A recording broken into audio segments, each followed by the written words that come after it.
Hello, intrepid listeners, and welcome to System Mastery, the podcast where we beat a dead horse 1d6 damage at a time. I'm Jeff, and together with my buddy John, we're going to dive into the world of ancient and forgotten role-playing games. Maybe we'll find gems, perhaps games best left forgotten. Today's topic is Heroes Unlimited, a fantastic Palladium Games superhero RPG, which both of us have played and loved for, well, just decades, really. We're going to dump on it a lot, but don't believe us, this game is awesome.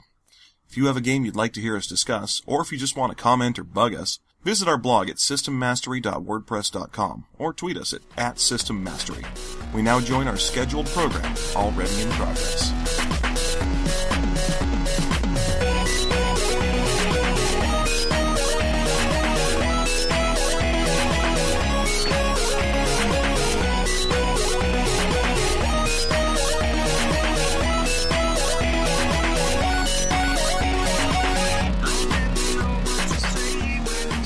What I like is the mutant animal section. That's far and away my favorite section of that book.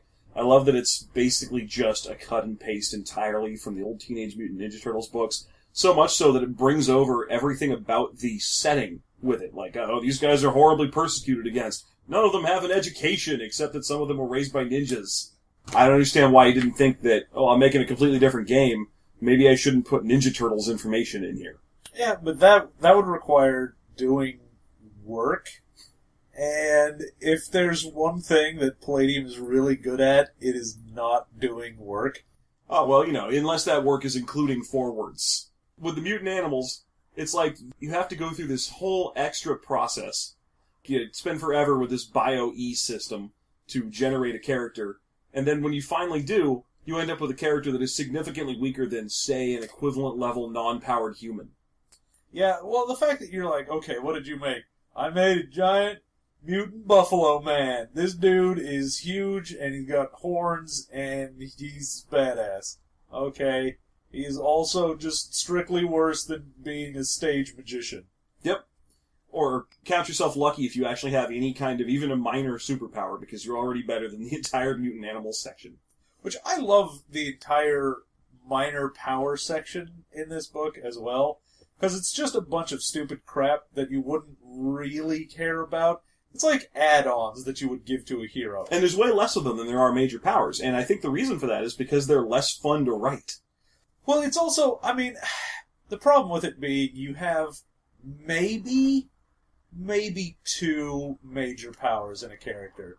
Whereas you have the option of getting about 4 or 5 minor powers. You can actually There's get to 6. None in there. Yeah, you can. There's starting mutants can get to 6. You can have a character who's, well, I've got 6 minor powers. Oh, okay. Well, then what do you got? Enhanced physical prowess. That's actually pretty good. Enhanced mental affinity. I don't think that does anything. Yeah, man. In case we fight a psychic. Underwater abilities. And the best power in the entire book, clock manipulation. Clock manipulation. I will totally mess with that dude's watch. He is going to be like, oh man, why am I 10 minutes late for work? The best thing about the clock manipulation is you know full well that guy had just finished reading some compendium of unusual superhero powers, because I'm pretty sure there is a famous, like, Charlton or whatever comics character who had that power. Well, you're going to have someone who's like, I'm the Clock King! I'll mess up Gotham's clocks. No one will be on time. And he's also apparently played by Wallace Shawn. Oh, yeah, of course. Well, all good villains are. So you have all these awful minor powers, and they're still better than being a mutant animal. Oh, yeah. No, I'd still rather have, like, gliding flight and enhanced speed and X-ray vision than be a bird that probably is doing about as much damage as my punch. This is my favorite thing. Because they imported the whole everyone hates mutant animals thing directly over from their old Teenage Mutant Ninja Turtles game, if you play as a mutant eagle, and you've got wings sprouting out of your back, and you otherwise look completely human, because you took human full, which, why would you ever do that? Okay, so you're basically a flying guy. You've got wings sticking out of your back, you have enhanced vision, and you can kind of fly, maybe you've got some talons, I don't know, it doesn't matter. Or you could play as a minor powers only mutant superhero. Get winged flight, advanced vision, claws, all of that stuff's in the minor section. I think this is called body weaponry. Yeah. And now you're not persecuted against. In fact, because you have winged flight, the minor superpower, instead of winged flight, the animal mutation, you get a bonus to your physical beauty. Oh yeah, everyone's like, well, that pretty. Person with wings, you're hot. You, however, I can tell you used to be a canary, and I don't like you. You're an abomination before the Lord. That guy's a stand-up citizen. And the weird thing is, they added all of this in, and I would understand, you've got the background of X-Men, so you have this, we persecute mutants thing. I can sort of understand that, but you've also got an aliens section, and you could technically be, like, what are you? I am an alien that is a bird, just looks like a bird man, walking around, I have all of these powers, I am the exact same, but probably better, than my bio-E mutant animal counterpart, but no one discriminates against me because I'm an alien and that would be racist. One of the things that I love about Palladium, in general, is that it's perfectly happy about, I'd say 40% of the time, to give you strict, hard and fast rules for how the world is going to operate. It'll tell you things like, everyone persecutes mutant animals, or junkies come off drugs in the exact same way, which makes it unusual when you're reading them, because you're like, well, seems like a bad idea. But you know, in a role-playing game, your DM's not going to spend a ton of time going, well, you are playing a mutant bear, Jim, so... It says here I have to send FBI vans after you every 15 melee rounds. Well, the sad part is, when you include something like that, there's going to be some DM going through it who is going to latch on to something like that. Who thinks it's an awesome idea to go, oh, you know what, it says in the book that mutant animals are persecuted, and... You know, Jim already decided to fuck himself over by being a mutant animal, so I may as well just dick with him. So what we're saying is that they're the paladins of Heroes Unlimited. Or the people with the wish spell. That's more like it. It's just, well, you decided to do this, I'm going to find every way that I can to mess with you. Well, that's the same thing with paladins, if you think, because, you know, it's always like, alright, you guys raided the dungeon, you killed all the orcs, and there are 10 orc babies. They're evil, but killing babies is evil. What do, Jim? I pray to my god and ask him what to do. Too late, you're a fighter. Ha ha. Oh, damn it. That's just one of those things. It's like a Heroes Unlimited Catch-22 situation. Do you want to play as this shitty mutant animal? Great. This is an excuse for your DM to mess with you. Not like it really matters all that much. Heroes Unlimited, for all of its awesomeness, and let's be clear, it's completely awesome. Rolling... Oh man, I sound like such a nerd right there. I'm gonna cut that and just say awesome again. It's completely awesome. Dude, guys, you don't understand. He's awesome. Awesome. My retainer got in the way of how much I thought this was awesome. The book is incredibly fun. It's really cool to make your awesome character. It's really fun. The rules are stupid. They're just stupid. What did we determine about doors? Doors, if you were the strongest, supernaturally strong guy in Heroes Unlimited, a peak human is 30, you're running around with an 82 strength, and it's supernatural. If you punch a door as hard as you can, you take 2 actions to punch that door, so it's double damage. There is literally no way you can punch that door down. Yep. So this game, which bills itself as one of those full-on superhero emulators like Marvel Superheroes or Champions or any of those hero-playing role-playing games, has an engine where your character cannot burst through a door. It's rather unfortunate, and then a lot of the things that would let you, like, say you have the ability to melt an object. You're able to turn your body into plasma. You can melt through that door. However, it will take you around, and around is 15 seconds, which means for 15 seconds you're just leaning against the door, slowly melting through it. It's not exactly the grand entrance that a hero makes. Actually, I prefer to think that it's never that way, that he doesn't know he's leaning on a door, and then he falls through every time. Oh! Curse my plasma form! I was just trying to eavesdrop on the bad guys, but guess it's a fight now. Can't lean on anything for more than 3 or 4 melee rounds. Or, there you go again, you're in the McDonald's. Nobody wants to be in the McDonald's. At least you cut an escape route for everyone else. We're free! So this is Heroes Unlimited we're talking about. This is an 80s Palladium Hero Simulator. You know Palladium, probably. They're a medium, small role-playing game company. They used to be bigger than White Wolf. They are now significantly smaller than White Wolf. The tide has fallen on the Kevin Symbieta empire. This book, part of the whole Megaverse, you can play it with Rifts, you can play it with Ninjas and Super Spies, you can play it with any of those, is their comic book superhero engine. You make a character that's almost invariably either going to be human or an alien or a robot, because it doesn't have your elves and orcs and what have you. And you roll your stats using Palladium standard style, which is 3d6 with exploding sixes or something. I think it's on a 16 or higher. You get to roll again. Yeah. And the stats are almost entirely meaningless. Most of them don't really do anything. I mean, yeah, your mental affinity gives you a chance to resist mental influence or something, but it's a tiny chance, and it doesn't matter. The stat inflation is stupid. So you have like 9 stats, 3 of which matter. You have 10 categories of character power, most of which are traps. Not all. Some of them are really cool. And I think, you know, one of my favorite things about this book, this is the second edition that we're talking about. I have a first edition copy somewhere. I'll dig it up one of these days. But honestly, they didn't change anything between first and second edition. They just layered more stuff on there. Well, yeah, because Palladium released more books, so they had more things they could steal from other books to throw in there. Yeah. So, the first book came with 10 categories of power, and I'm not going to try and list them off the top of my head. That's bad podcasting. But is aliens and robots and mutants and guys with generic powers.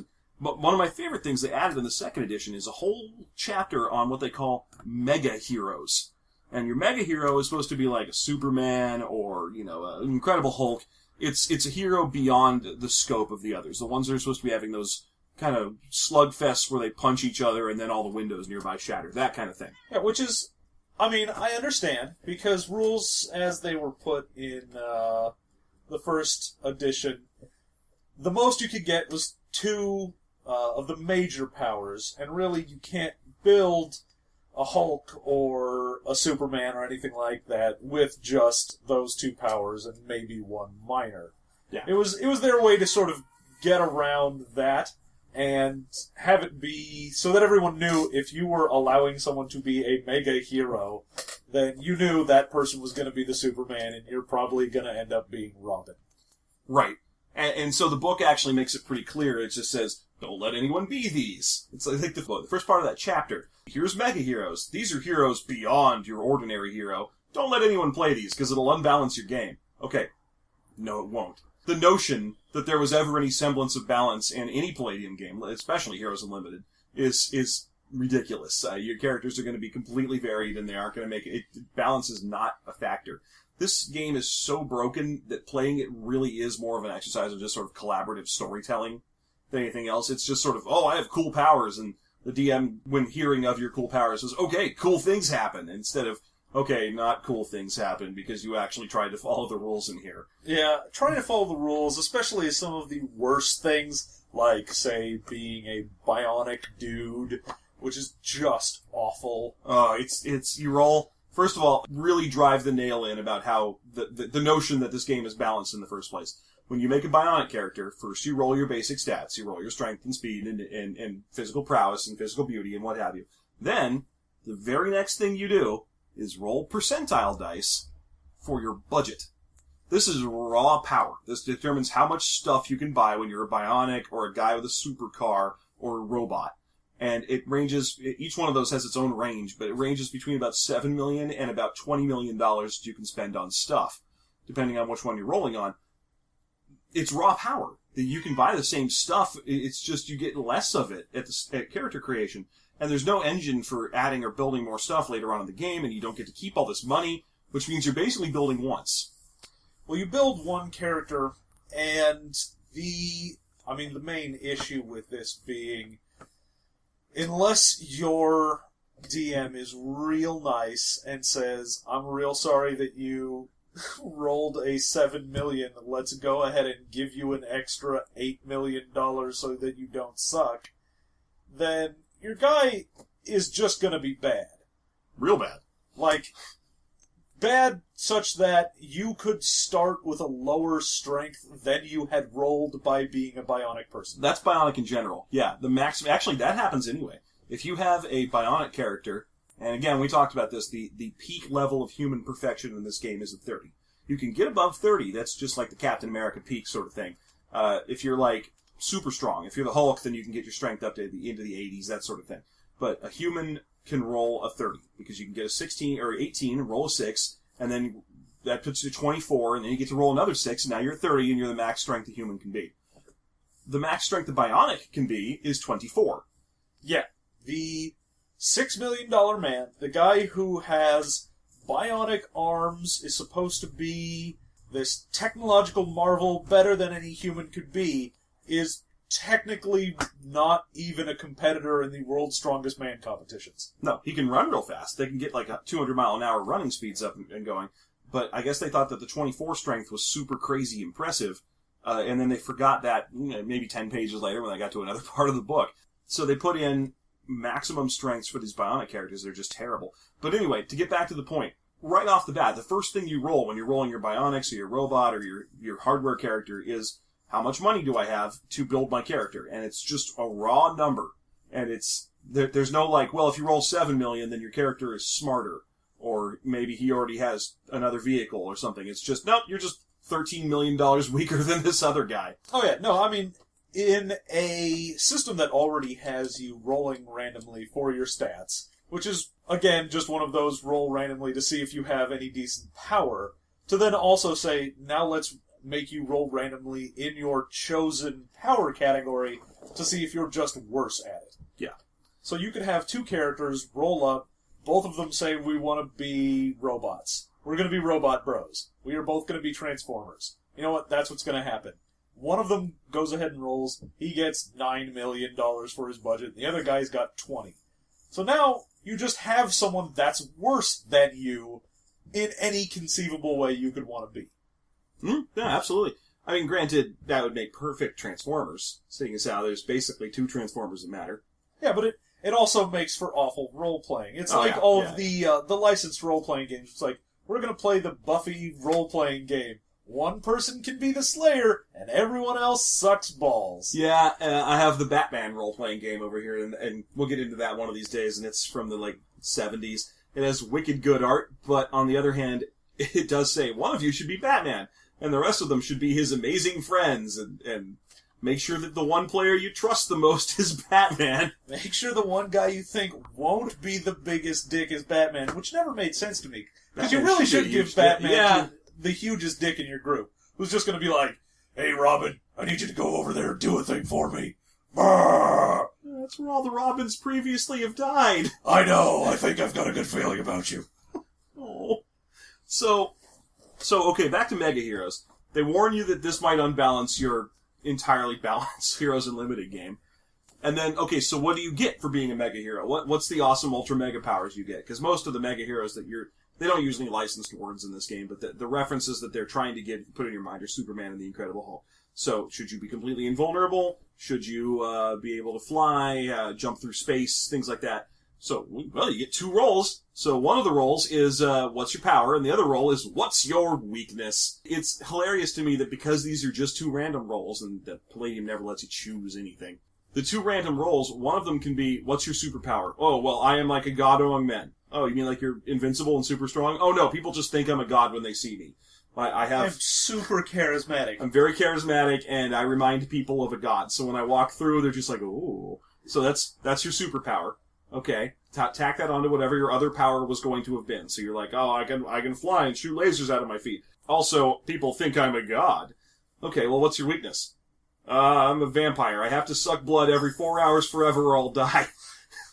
Yeah, unfortunately, my weakness is I have an allergic reaction to sunlight, so, or just bright lights. I'm trying to remember what the worst one is, because one of them is just just atrociously bad. And I think it was that your weakness is that you're really, really good looking. Oh no, transformation. Yeah, the weakness is you have to transform into a thing. When you transform, you're way more badass, but you have to transform into it. There are no rules for transforming back. You can't just stay transformed forever. You can just stay transformed forever, and because it's Palladium, there's a whole subtable for what your transformation looks like.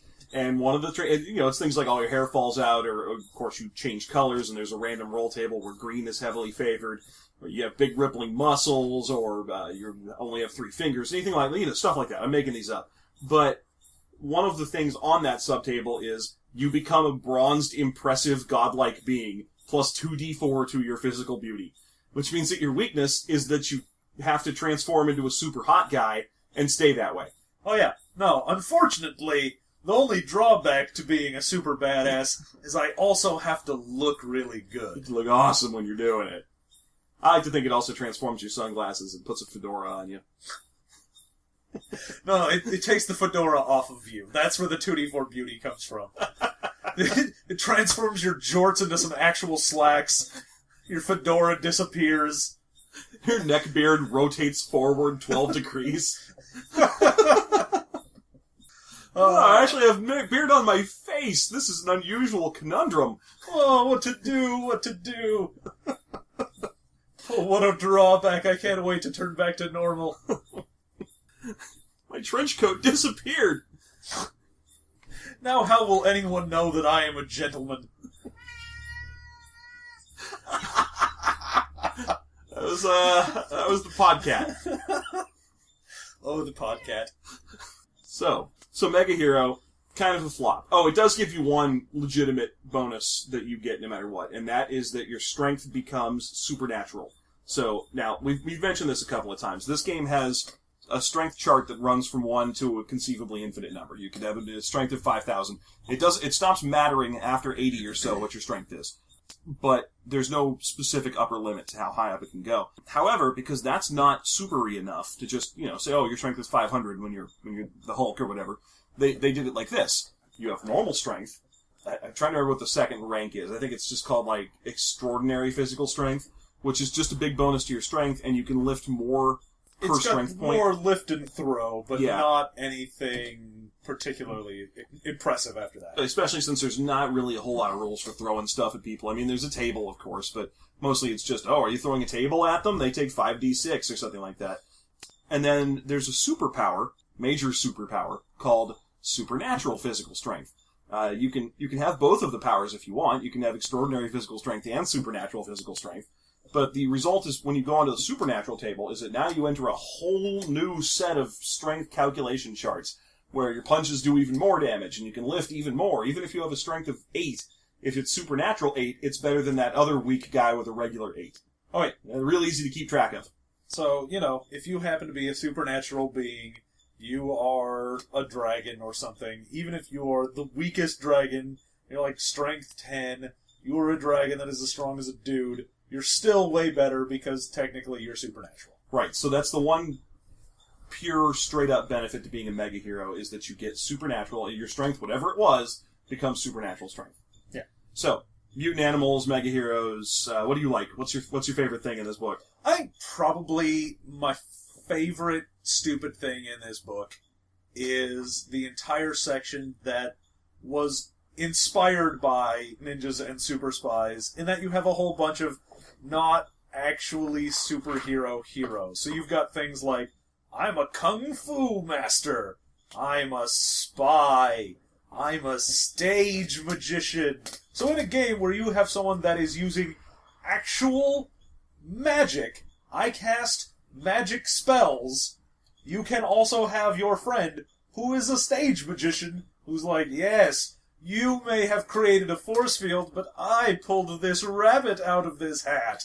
The list of classes in it is hilarious, too. They actually did add a couple for second edition, but the basics are, you've got a Kung Fu Master. That's the first one. I think they changed the name from Kung Fu Master to Ancient Master. Now, this is one of the biggest travesty of the change to first edition to second edition, is that the first edition book actually came with more tables. If you were playing as an Ancient Master, and an Ancient Master is exactly what it sounds like. It's Mr. Miyagi. There you go. You are the wise old kung fu guy who's way more badass than he should be. Yes. There were 2 tables you could roll on. One of them was how old you are, and the other one was how old you look. So you could play as a character who was, 60 years old, but looked like he was 20 years old because of how good at kung fu he is. However, because they were random tables, and because Palladium didn't think it through, you could play as a 30-year-old kung fu master who looks 50. Yeah, man, that kung fu just takes the lot out of you. Oh, yeah. Yeah, it just puts wrinkles right on your face. I like to think that if you roll that combination, it's because you actually kind of suck at Kung Fu and you've gotten beaten up. You're like one of those post-professional boxers. Oh, no, man. It's because you're using all of your chi into your punches. Oh, You're draining yeah. your own life force to kick ass. I suppose. I kind of like the idea that he's the guy sitting color commentary on a ring. You know, nose. You like to think that he's Joe Rogan? Yep, that's what I like to think. I like to think he's a former boxer, just kind of past his prime, just kind of beat up. I mean, granted, it's because he didn't have any powers, and he was entering into a super-powered world, and now he hangs around next to Jerry the King Lawler, and he says, "Oh my God!" Yeah, says nondescript things about the fight that's happening. Oh, I think if you wait, we'll find out the fight is because on a Tuesday. So he's the boxing madman at that point. Yeah. I think in boxing you want to try and hit the other guy, but you don't want to get hit. The person who throws the most punches. What we need is a game of boxing. Yeah. Okay. So you got Ancient Master. There's a super spy.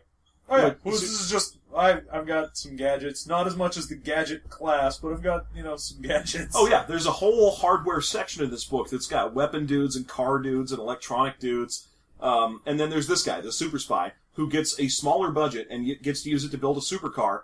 And I believe he just gets to pick 7 things to jam onto the supercar, and they're things like oil slicks and stuff. Oh yeah, it's straight up Spy Hunter. They basically let you build the Spy Hunter car. No, they want you to be sort of that Bond where he's running around and he's got a car that can be a submarine and shoot missiles and do oil slicks. I kind of want. I feel like they're trying to set it up so you can play as Nick Fury. Someone who's not a spy specifically, but is just a dude who has like a bunch of tech. Because if you want to play as Batman, Nick Fury's a spy. Yeah, okay, he's a spy.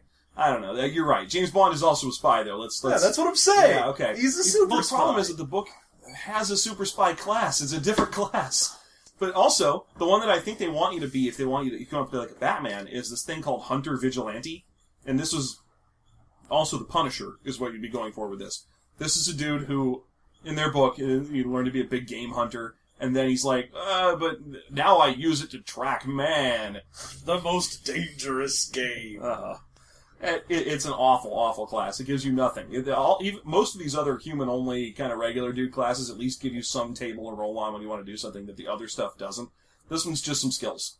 Well, that was the issue with a lot of the vigilante or the spy for the most part, or the stage magician, is it's just a skill package. Yeah. You've got these skills, they're higher than they would normally be, and you've got a few skills that sort of only exist for this class, but they're all things like, I've got prestidigitation, or I've got advanced computer hacking.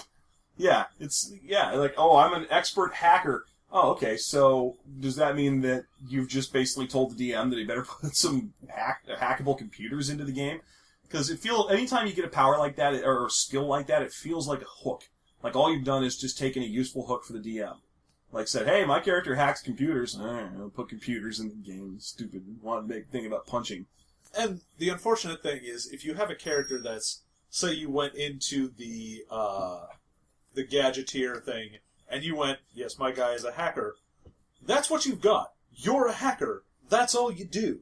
So if he wants to have, Abomination is tearing up the city, you need to go stop him. You're like, I'll hack it, that guy. I'll make sure that the media doesn't know. Yeah, I'll save civilians by changing the stoplights. You unfortunately don't really have anything and are, at that point, relegated to being an NPC. You're a guy with a gun, is what it is. Because, just like every other Palladium game, there's a million rules for every kind of gun you've ever heard of. And everyone's got enough money to buy them, and you can learn to use them real easily. So there you go. You're a guy with a gun. Abomination's rampaging through the city. I'll inflict STC damage on him until he falls. I hope he doesn't look at me. Yeah, and it just is very... Of course, the main thing with Palladium is unbalanced. You've got one side...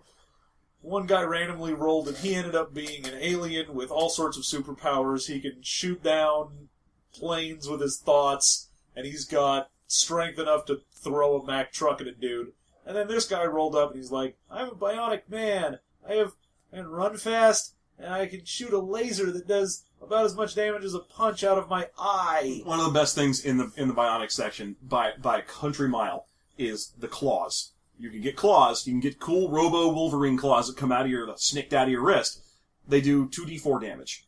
Yeah. Now, your punch at that level should do way more than 2d4 damage. And these don't add to your punch. They are just, now you do 2d4 damage. Oh, yeah.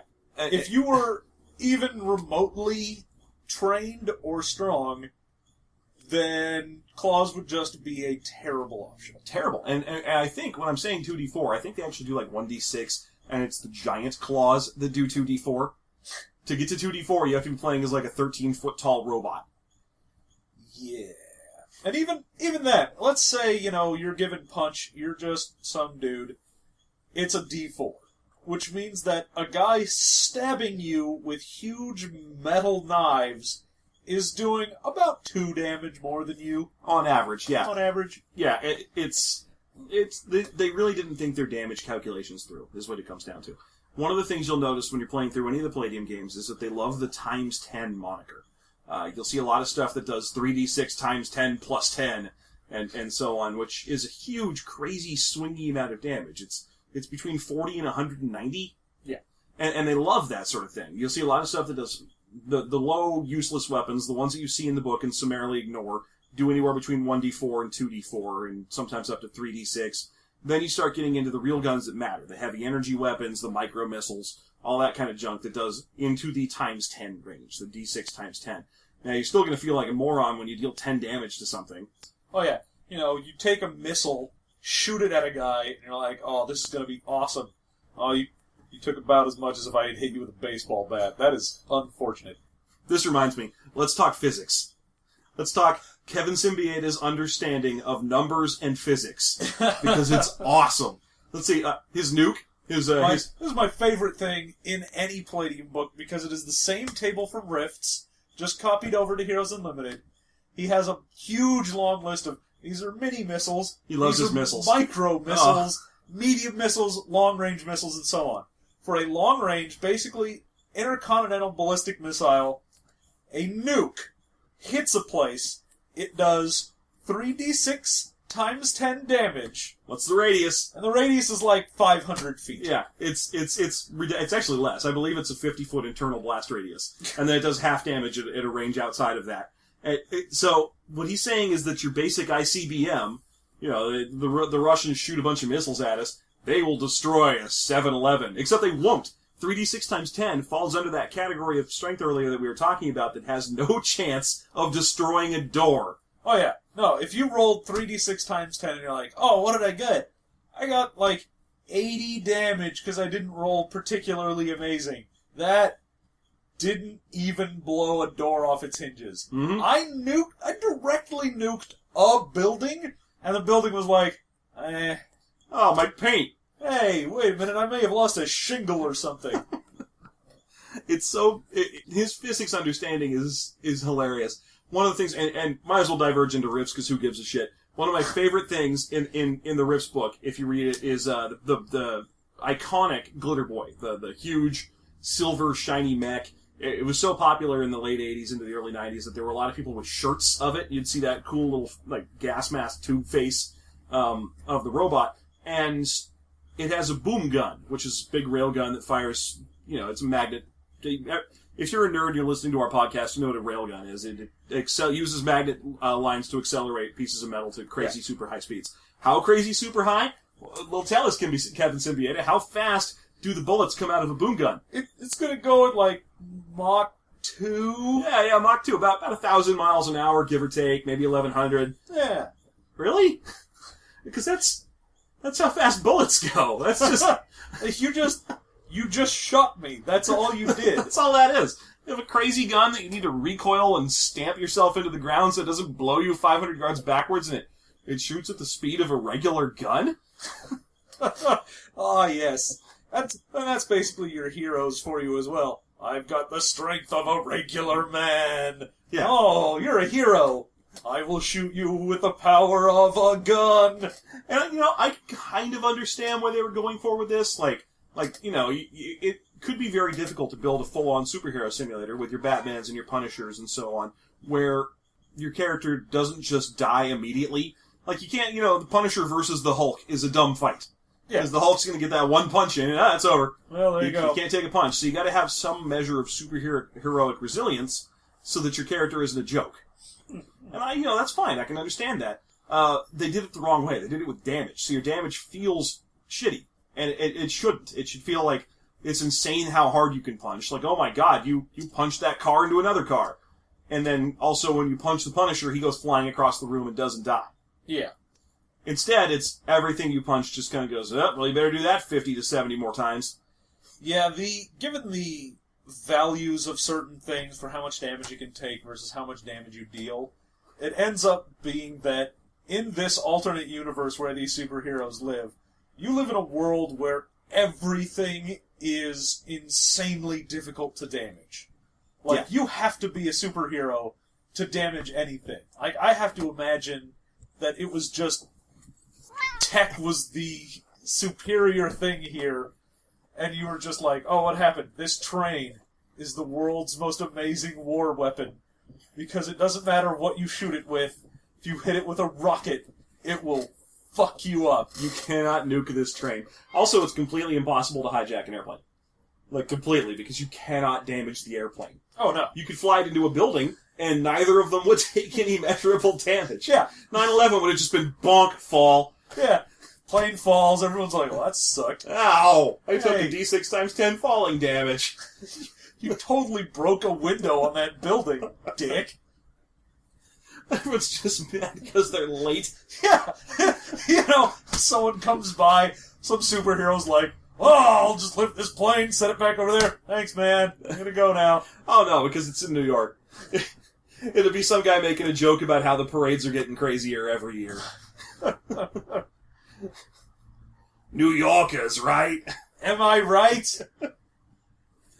Planes just falling down on 51st Street.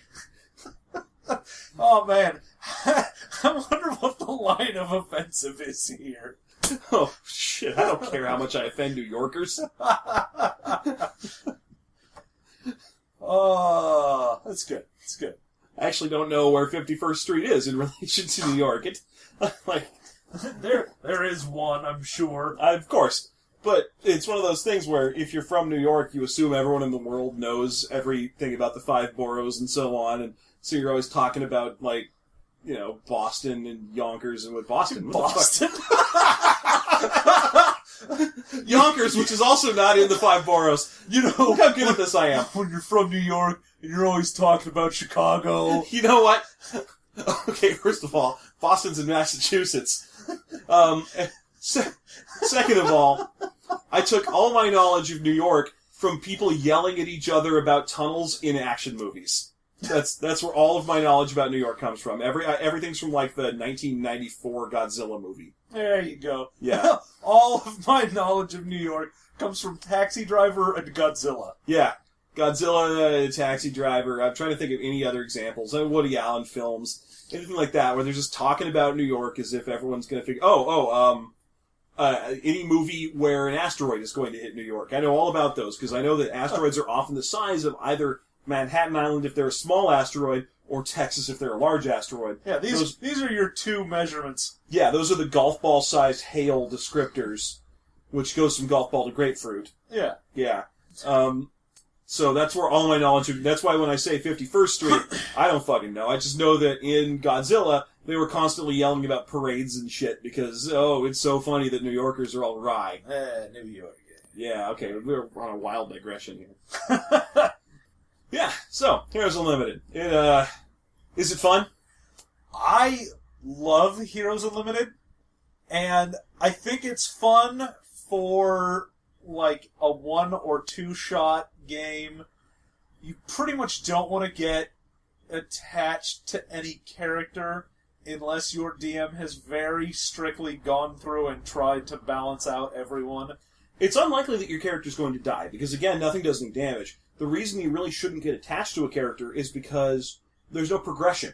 No. Your character never gets any better at anything. I mean, yeah, there's levels. You can get from level 1 to level 15, but that only affects a virtually meaningless hit point score. The only people who care about that are Wizards, magic users, yeah. because your spell levels will go up, and if you're one of those Psychics? weird psychics, because you get your more power, and weird mutants, because there's a couple mutant charts you can roll on where like, oh, well, if you gained a level, then you gain another minor power, or something. or maybe you lost one. Or, Who yeah, knows? who knows? Fuck you! So levels don't matter, they mostly just affect your awful over-granular skills. So really the big problem is playing your character for more than 2 levels of regular progression is boring. No, it would be like if you started out, you played D&D, you have a 10th level character, and you never gain a level. Yeah, and... Or you keep gaining levels, but all you do is get hit points. Yeah, and magic items that you find don't work as well as your powers, so why would you have them? That's kind of what it's like. Well, it's not even... It's basically like, you have a +1 sword. All that exists in this universe that matters to you is a +1 sword. You will never upgrade this. Yeah. So, it's definitely... It's really fun, though. It's really... Like, we've been shitting on it a lot, but that's because we love this game and we know the ins and outs of it. The random tables are hilarious. It's really fun to roll randomly and see what nonsense you come up with, and then try to build your character around the insane shit you just rolled. And it's one of my favorite things. I love random tables because it forces creativity upon the player to take, okay, what did I roll? I rolled this random, weird assortment of either powers or what I look like, and it makes you come up with a theme to try and tie it together. One of the characters in a Heroes Unlimited one-shot I did, my friend rolled randomly for everything, so he got natural weapons, he got night vision, he got burrowing, he got a bunch of, like, enhanced minor abilities. I can see where this is going. And he became the Night Badger. And it was great. He was sort of like a shitty Wolverine knockoff. He had the Badger cycle, and he would fight crime as the Night Badger. And that was awesome. Yeah, we did a one-shot a while back, some of our mutual friends, although you didn't manage to make it, where I had everybody forced, because I was saying it's a one-shot game. Normally, my role-playing game style is I like to let people make their choices and build their character, because I want the character to last. But this was a one-shot, I really wanted to play with the goofiness, and so Heroes Unlimited was a perfect system. So I said, you guys each get a half hour with the books, roll up completely random characters, and then the only guideline I want is that I want you to play them as parody patriotic. And so I had our mutual friend rolled up a character who had a godlike aura, magnetism. People, not magnetism, magnetism, but literally charisma. He had a godlike aura and commanding voice. He had feathered wings, and he could shoot lightning out of his eyes. And so, taking the whole patriotism thing, he thought about it for a while, and he said, I'm going to play as a Southern Baptist preacher, and I'm going to name him the Religious Right. And it was awesome. It was such a great character. It was really fun. It's like a soft-spoken Southern God-fearing angel who shot lightning out of his eyes, which was handy because he never put down his Bible. Yeah, I think Heroes Unlimited really lends itself to fun play. Yeah. It's not a game for, did you want to make a super serious, Frank Miller-esque, like, we are going to take ourselves way too seriously game. On the other hand. If you really want to just make some whores. But I think if all you're looking for is, I want to be able to roll up some stupid powers, I want to make a guy that fights crime and has some buddies, you don't care if your guy is awful and your friend is great because you're only going to be around for one session, that's fine. Right, and you can throw yourself at the enemies because you don't care. It's perfect for... What it basically is it's the best game around for non-campaign play. Yeah, if you just want to say, you know what, we've been playing our standard game for 6 months, we haven't really done anything else, it's been real heavy, I want to just do a one-shot, kinda dick around, have some fun. It's a perfect system to quickly roll up everything you would need to know. And I mean everything. Like, you can determine randomly on tables where they live, how much they make, what their background was, what their personality is, their disposition towards things. Everything can be determined by that if you're just like, I don't even want to figure out anything about this character. I'm pretty sure one of the results on one of the tables is modest four-door sedan. Yeah. So that Why gives you an not? idea of exactly how granular this game can get. But it's all unnecessary. It's fun to sit around and roll that shit and be like, oh, my character appears to be a genial but schizophrenic person from above 51st Street in Boston. And let's call back. And That's what we do. That's what we do. And he drives a modest two-door sedan. I rolled kind of low on that one. And does any of this matter? No. It matters about as much as it matters what Thor drives. Yeah. It's hilarious that it's in there, but it doesn't matter. So basically, about 2/3 of the book you could play without. You just need the powers and maybe the tables to build robots and aliens, and then that's it. Because also one of the fun things about Palladium Games is that they've never really gone in for the monster manual style of having enemies. Enemies are just characters. You just roll up a bunch more characters and have your players fight them.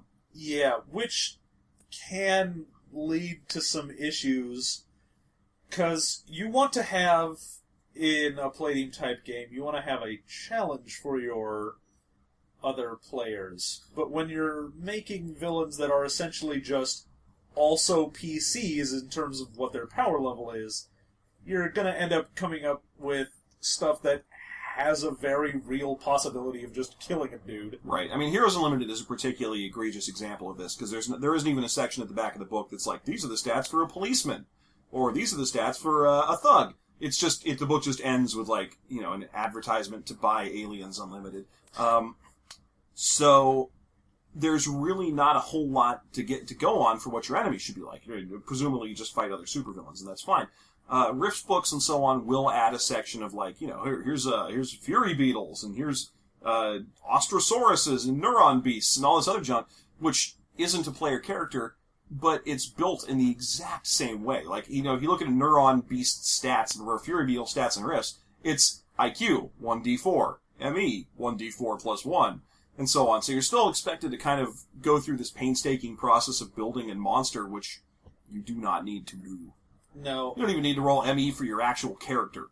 Yeah, the issue with it is you have all of these tools. I mean, probably at least 75% of the book to 80% is just crunch. It's just numbers, skills, powers, weapons, cars, whatever. References to other Palladium books. And then nothing to use it on. Yeah. And that's a problem. That's one of those things that was solved way before Palladium ever came into existence. I mean, monster manuals have been around for a long goddamn time. And you really feel like this could use an update, even if Symbieta is married to his horrible, shitty system. Having an update of, here's some ideas for things, which you only get in weird supplemental stuff. Oh, yeah. It's hilarious. I have Rift's second edition. I think they just call it Ultimate Edition. I have Heroes Unlimited second edition, and I have Palladium Fantasy second edition. Only one of them actually changes the rules at all, and that's Palladium Fantasy second edition. Heroes Unlimited second edition uses the exact same rules as here. It's just more stuff. They just bolted more stuff in there and called it a new edition. Yeah. And the Rift second edition is exactly the same, except they put an advertisement for the N-Gauge. Oh, I love that. I have the color N-Gauge ad in my copy of the book, and the class that was in the N-Gauge game. Yeah, you remember the N-Gauge? That classic, beloved gaming system that gamers the world over still love and adore? I really feel like that thing could be just the first part of the documentary about what happened to Palladium in general. It's just a story of N-Gauge and embezzlement. Yeah. Because Symbieta is dumb about money. They tied themselves to the N-Gauge and made an exclusive property rights to put for that to be their video game system. And they put out a game that, by all rights, is not terrible. I've heard it compared to... I've never played it myself, but I've heard it compared to the Nintendo-era Shadowrun game, like that style of role-playing game system. But good luck finding it. It's on an N-Gauge. Yeah. That kind of killed a lot of money for them, and then there was a huge embezzlement scam. I don't even know if there's new Palladium books coming out anymore. I know they're still in print. So which means that really this shouldn't even be a valid target for our show. But whatever. And yeah, they're still in print. Symbieta's still around. I met one of the Rifts guys at the last comic convention. It's really nice, and they really did love their system, even if it is goofy, crazy bullshit.